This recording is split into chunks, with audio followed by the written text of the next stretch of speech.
Ancaq mən hələ birinci beyti onunla başlayıram ki, səndən dastan yazsam, yenə az olar.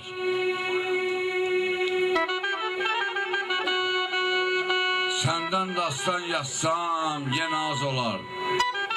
Çəkmisən min əzab, əziyyət ana.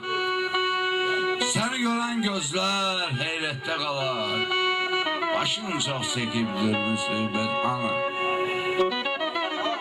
Bu yollar şahiddir, nələr çəkmisən. Həyat yollarına cığır salmışsan. Sən mənim ömrümə güllər əkmisən.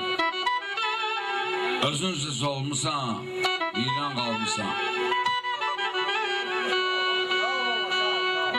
Dilim çox azizdir, danışsın səndən. Danışmaqla bitməz bu ah, bu fəryad. Canımı sənin üçün alsalar məndən, yenə də olmaram borcundan azad.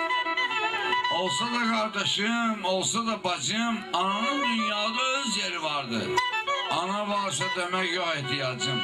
Anasız bu dünya soyuq məzardır. Bu biraz çoxdur, mən qısa eləyəcəm. Olmuşsan ey ana, illər yorğunu. Min əzabla kesib ömür yolların.